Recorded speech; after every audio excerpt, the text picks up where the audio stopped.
Thank you very much, Mr. Sharon, for such warm welcome and kind introduction. Professor V.S. Nege, President of Kinnaur, Lahaul, Spiti, Sangh of Shimla, distinguished guests,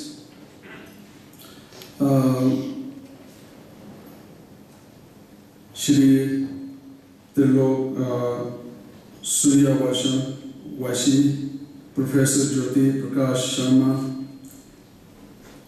Geshe Tutin Gyatsanegi, Shri Tutin Tenzin Nuru, Reverend Ken Rinpoche from Dorjita,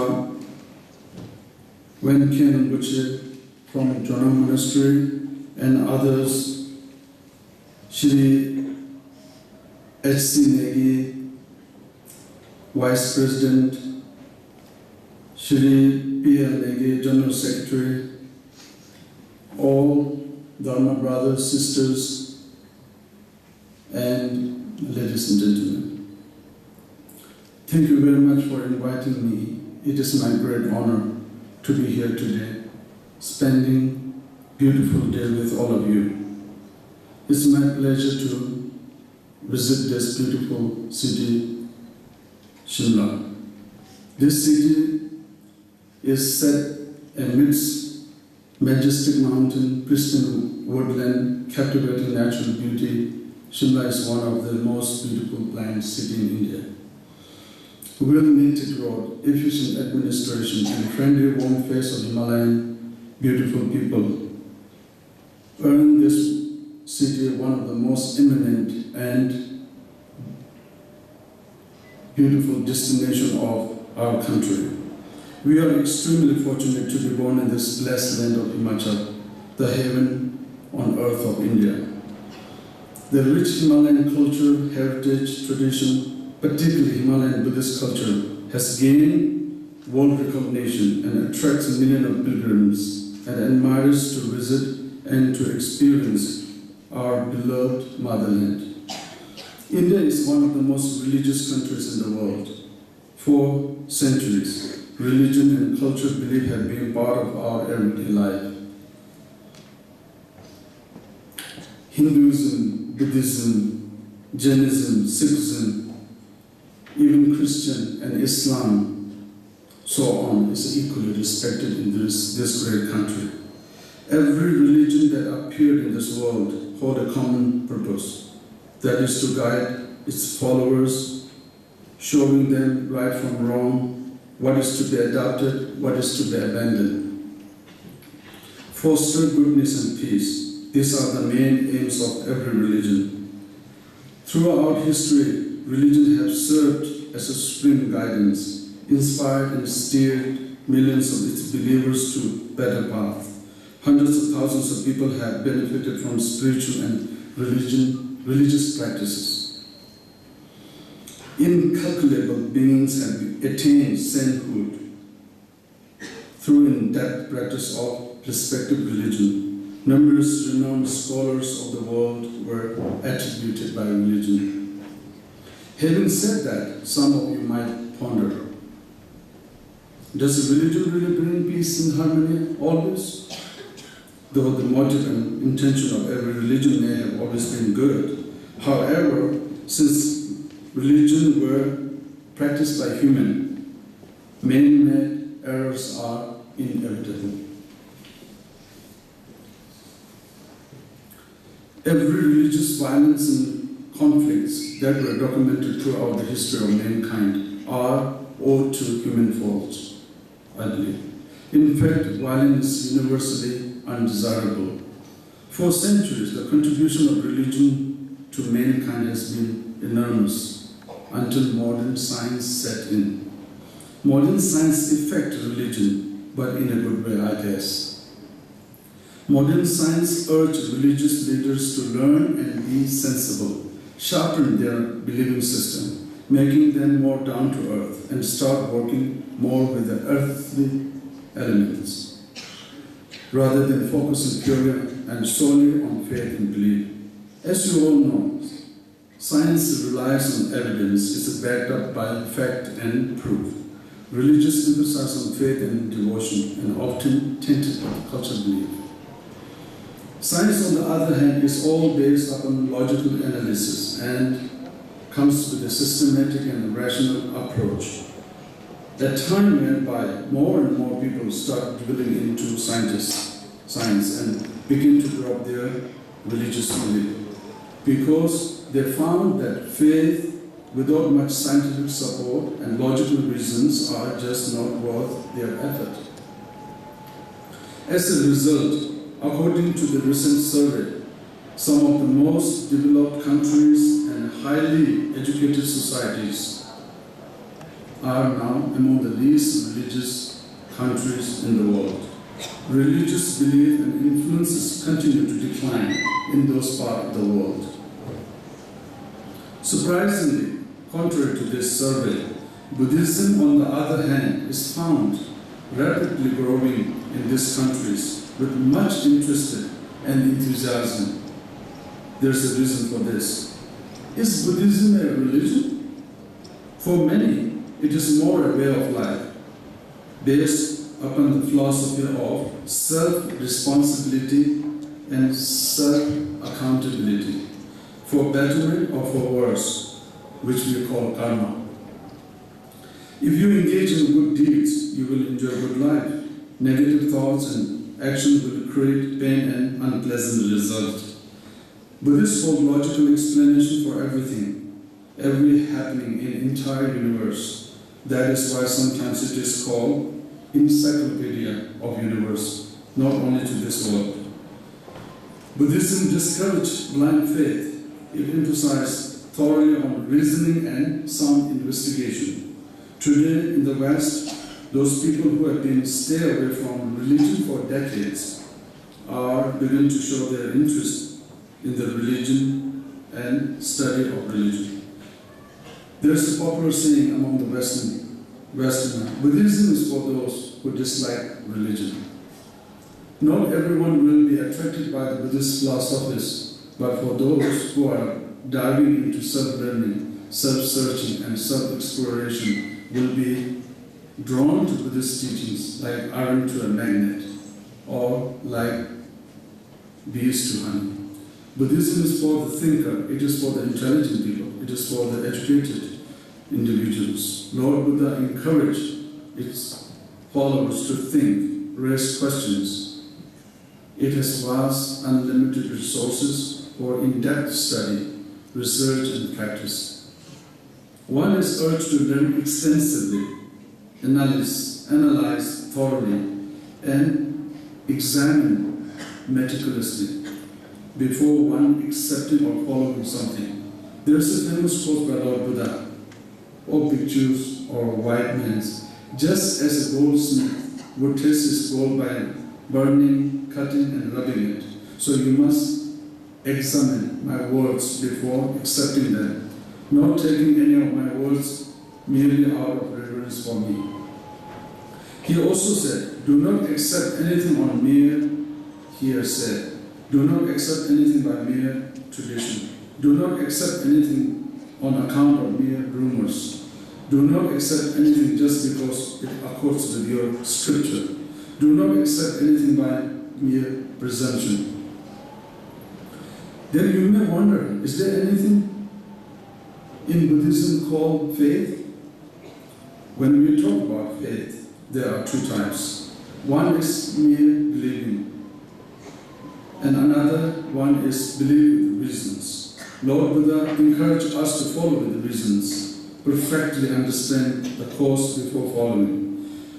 So, until you found undisputable reason or truth, you should not just follow anything blindly. In Buddhism, knowledge and understanding are the foundation for practice. Buddha has taught us vast, extensive teachings, the Abhidharma, which he emphasized on learning, the Vinaya, where he taught us the importance of the moral disciplines. He also taught us the sutras, where he explained why the mind and emotions are core to samsara, and by taming it, one would reach the least shore of nirvana.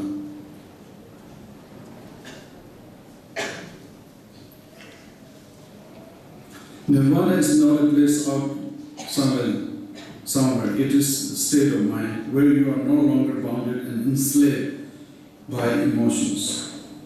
The right way to practice Buddhism is first we must study extensively, which we call Tupa in Tibetan, hearing or discovering the Dharma through a proper teacher.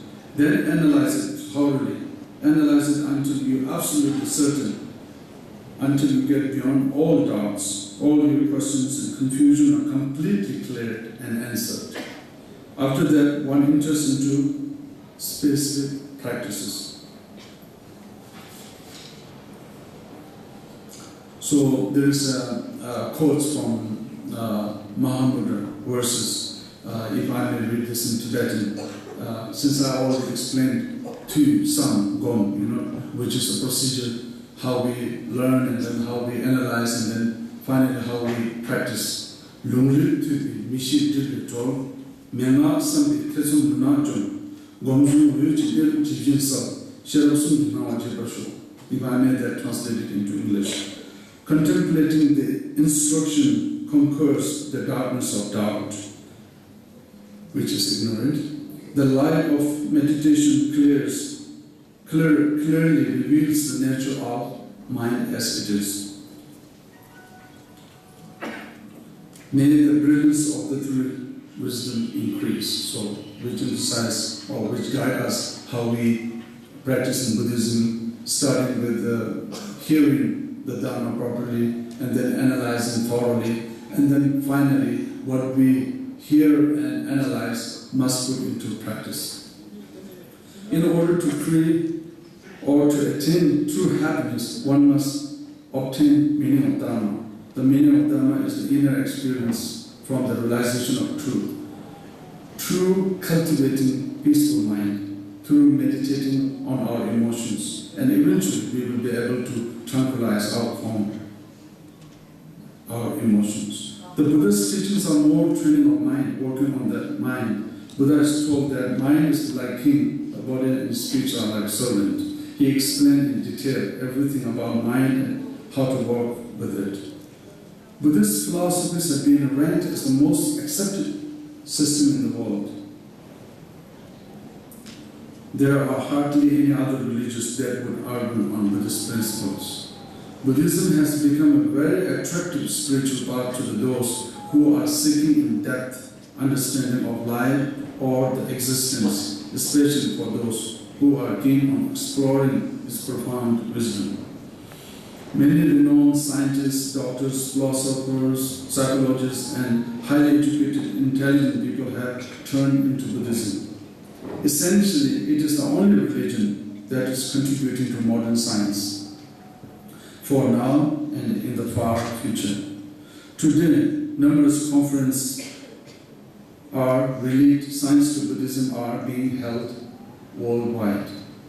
Many Buddhist masters had and are working with the scientists, participating in their researches.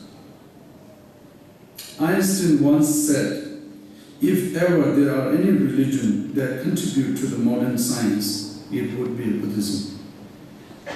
His words have inspired numerous today's scientists to explore and research into Buddhism. As they explore, they are able to sustain the Buddhist philosophies scientifically and reap tremendously benefit, especially from the Abhidharma, particularly from the science of consciousness and the functionality of mind. Extensive studies are being conducted and understand emotion, how Buddhist meditation affects human emotions, anger, happiness, sadness, fear, etc. Scientists, researchers, doctors, and healers are so keen on learning Buddhism. We, the fortunate Himalayans, have inherited this practice and tradition for centuries. We should be proud for being Buddhist, born Buddhist. This is our pride and our good karma. We hold the culture, we have the strong base of Buddhist tradition. We should not be undermining it or just leave it behind. We must value it. In fact, Buddhism is one of the India's biggest pride. If there's one thing that is highly respected, vastly transmitted, and perfectly represent India, there would be no other than Buddhism. If we think that carefully, we would realize that. You may have already known that Buddhism is originated from India. However, you may yet to realize the greatness it would bring for India. Today, there are close to 500 million Buddhists in the world. Some experts even claim that the actual Buddhist population could be as high as 1.6 billion, or even more.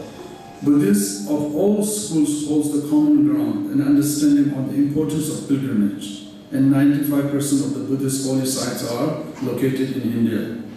They all look upon India as the country they must visit at least once in their lifetime. As we as the Himalayan Buddhists should do our part to ensure that Buddhism continues to thrive healthily in this blessed land. We should be the living example, the role model of what Buddhists should be, as we have the tradition, we have the culture, and we have the perfect environment to practice Buddhism.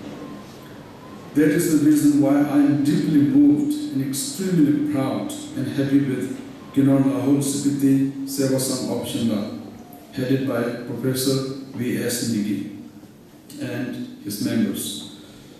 With the courage, heart of the lion and high spirit, they have voluntarily taken this initiative and efforts, strive to preserve and propagate Lord Buddha's teachings, and at the same time doing their very best to promote virtues and goodness in the society. These are incredibly challenging tasks. Their noble intention and action deserve recognition and support from all of us wholeheartedly. Buddhism is coming strong in Europe, America, Japan, China, and many of the neighboring Asian countries. I encourage all of our Himalayan folks to do your best and carry Buddhist name. Be proud to show you that you are Buddhist. Feel honored with the rich and vibrant Himalayan culture and heritage. Make sure we learn Buddhism and learn it well. Strive to understand the Buddha's teaching and make it core and important part of our life. Buddha has taught vast and profound teachings, but Buddha has also expounded simple teachings that can be easily kept in mind and incorporated into our daily life. One of the most renowned teachings among all is called Four Seals. The Four Seals are known in Tibetan as Duje Tamji Medakpa, Sakje Tamji Duhmaro, Chu Tamji Tongshi Lamero, Nyamelen Deva Shiva. So, all compounded things are impermanent, all emotions are painful, all phenomena are empty without inherent existence, and realization is peace. The Four Seals is four characteristic and distinguish the Buddhist path from the rest. Then there are Four Noble Truths. Dungangji Demba, Kunjunga Demba, Gopi Demba, Lamji Demba. And when we practice it, Dungang Shiparcha, Kunjung Pawarcha, Gopa Munducha, Lamjula Tempercha. And then there are Noble Eightfold Paths, which summarize, and we can always remember this short four seals and Four Noble Truths and Noble Eightfold Path. These are summarized teachings of Lord Buddha. We can always remember. In the letter to his friend from Nagarjuna, it said, Yangda Tadan, Sodan Sorvatan, Jendan Tinzin Tadan Lentaji, Yangda Toni Lamji Yelaji, Then Shivaji Gombrachi. So those are Yangda Pitawa, Yangda Pitowa, Yangda Pina, Yangda Pilejita, Yangda Pitsowa, Yangda Pitsorwa, Yangda Pitemba, Yangda Pitinginzin. These are in Tibetans. And these are very profound teachings, and that is very important for us to end our pain and suffering, and how we can be liberated from samsara through following thoroughly. And these are right view, right intention, right speech, right action, right livelihood, right effort, right mindfulness, and right concentration. And all these are very, very important for us to practice. These are not like just one section that we can practice, but we can combine these and make sure that we practice these in daily life, which I'm not going to elaborate here today. Then there is also simple mind training known as fourfold mindfulness practices. The mindfulness of body, mindfulness of feeling, mindfulness of thought. These are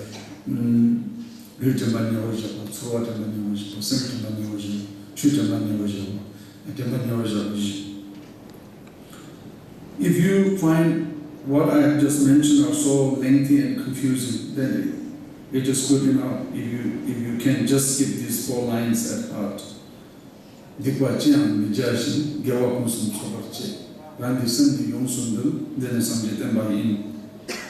no evil, cultivate virtues, tame your mind. This is the teaching of Buddha.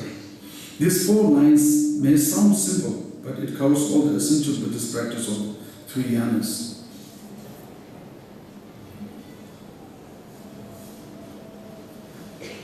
Do no evil is the Vinaya aspect of Theravada practices, where we refrain from committing negative actions.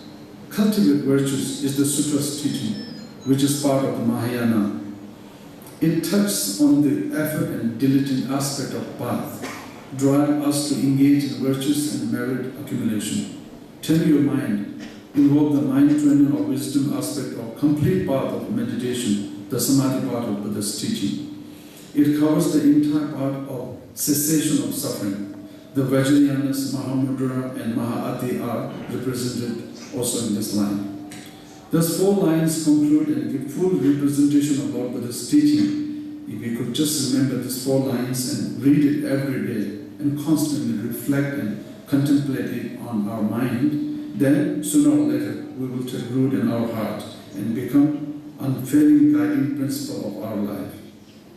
Consequently, our life and deeds will naturally be positive and virtuous, and happiness will arise spontaneously from within.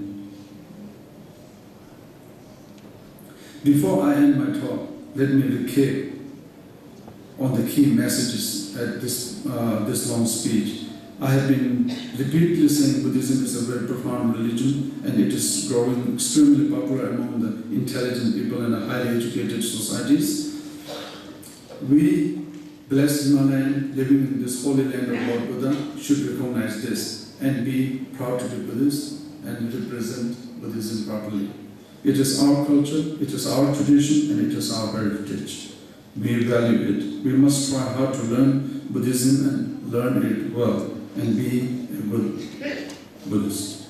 Even though Lord Buddha's teachings are very vast and profound, and there are a lot to learn, but there are also those concise and essential ones which I just said, and we can be easily understood and keep at heart for everyday practice.